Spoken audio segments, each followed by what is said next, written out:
Hi, my name is Presvytera Kerri and I am a priest wife and mother to 4 young children. I'm here in Thessaloniki, Greece. We moved to Greece in 2022, and it's been so interesting living in an Orthodox Christian country. With a new baby and up to a 7-year-old, I'm busy and we're all learning and figuring it out. Hello, this is Presvytera Kerri. A few weeks ago, we were so blessed to welcome our 4th baby to our family. This is baby boy number 4. I'm not sure our bathroom will ever be clean again. Kidding. Kind of. Anyways, so while in Michigan welcoming a 4th boy would mean we'd probably be receiving comments about our own hockey team, here in Greece, the well-wishers have been congratulating us on the creation of our own soccer or football team. Just like with everything since we moved to Greece, things were different with pregnancy and childbirth and even the postpartum 4th trimester period. For example, when I had to do blood work at the doctor, I went to a third party to do blood work, and then I was the one responsible for sending it on to my doctor. In the hospital, the newborn babies were kept in a nursery and then wheeled out for feedings or when the parents requested it. And in fact, I never actually changed a diaper until we came home from the hospital. And our pediatrician for the first newborn well check came to the house instead of us going out to the office. So nothing was really better or worse here in Greece than in the US. It was just different, except for the not changing the diapers in the hospital. That was definitely better. But one of the biggest parts of this whole experience for me has been the 40 days after birth, which is what I'd like to discuss today. For those of you who don't know, in the Orthodox Church there is a tradition that the new mother and the newborn baby do not attend church for the first 40 days after birth. And then 40 days afterward, or around then, the priest and possibly the congregation, depending on the parish, welcomes them back into the church. So I wasn't raised in the Orthodox Church, which meant that the whole concept of the 40-day period was really foreign to me. And when I was pregnant with our first baby, I was more than hesitant about it. I thought it seemed kind of like an archaic tradition. I didn't even truly believe that people actually did it. And then our firstborn was born, and I really struggled.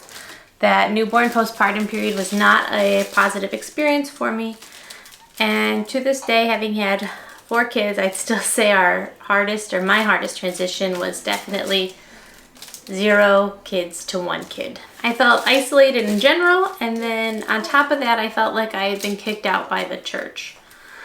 This was compounded by the fact that I am a presvytera, and it was my husband's first year as a priest in a parish. So I was lonely, overwhelmed, covered in spit up, and it was Lent and then Holy Week. And I was having a hard time. So with all that, I felt like I had nowhere to turn, because I was supposed to be soaking up every moment and enjoying the baby cuddles and knowing that everything goes by so fast, but instead, that's not what I was doing. Because I felt so lost in this new role of being a mother, I was trying frantically to get back to how I used to be. I felt lost and I thought that would help. So I remember crazily cleaning before visitors would come so I could prove that I was still with it and on top of things. After late night feedings, I'd stay up even more so I could finish all those thank you notes, because I just wanted it to seem like I was still me and I could still do all the things. This isn't, however, how the church wants us to feel. The church isn't kicking us out. In some ways, the 40-day period is a little like fasting in that it's a tool. It's there to help the newborn mother recover and to bond with the baby. And this 40 days isn't just like an arbitrary number. It's rooted in tradition. In fact, the Theotokos, Mother of God, took her baby Christ to the temple when he was 40 days old. And this is one of the major feasts of the church that we celebrate on February 2nd. What's really interesting is when you examine how this 40-day period lines up with other milestones. For example, it's about 6 weeks, 40 days after the birth that the Mom goes back to her doctor to be cleared for exercise. Usually that's when any of the bleeding is stopped.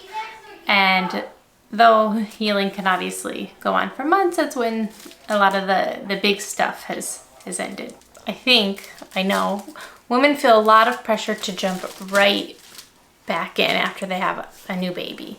Feel a lot of pressure to lose the pregnancy weight and fit into their old jeans and get back to exercising, get back to going to work and back to doing everything around the house.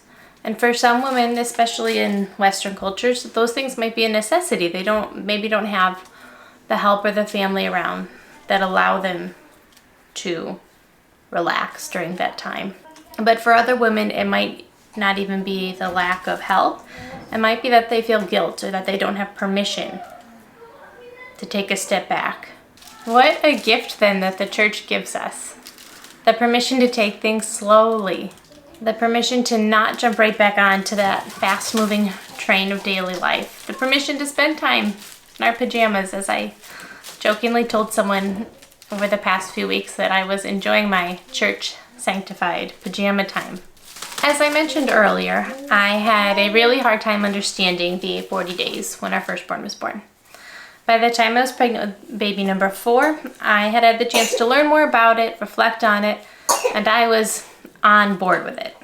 But still, Greek culture had me embrace it even more. There wasn't the expectations of getting back to normal life right away. In fact, it was exactly the opposite.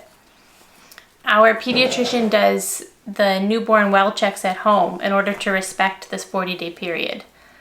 And when our baby became around 6 weeks old and I started reaching out to friends and texting them about park playdates and meetups, they would respond with, "Oh, Kerri, you're going out again. That's great."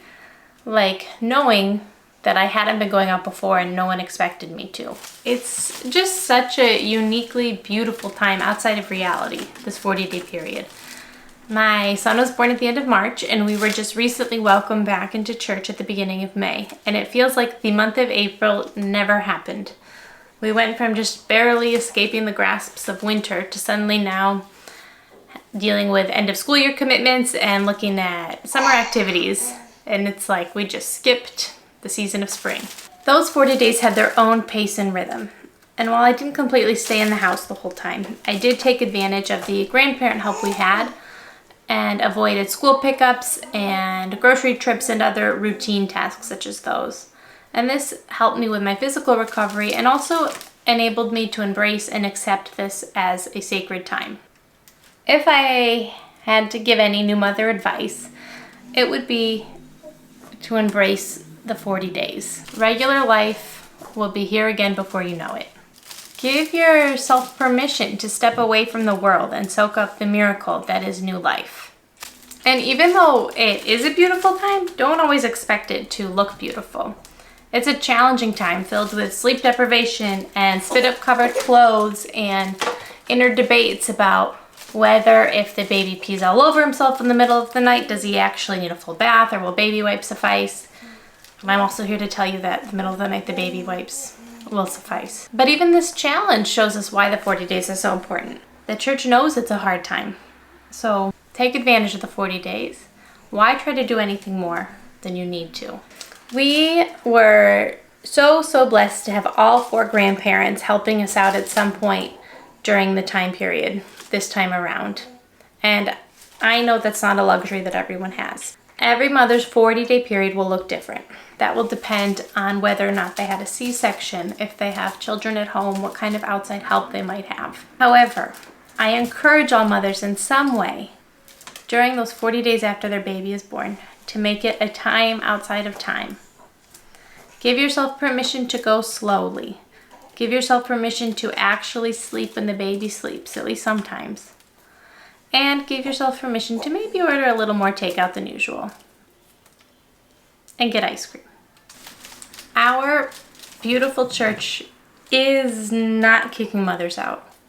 It's instead giving mothers a beautiful gift. The gift, this precious gift of time. So this is me and baby P saying goodbye and have a wonderful day.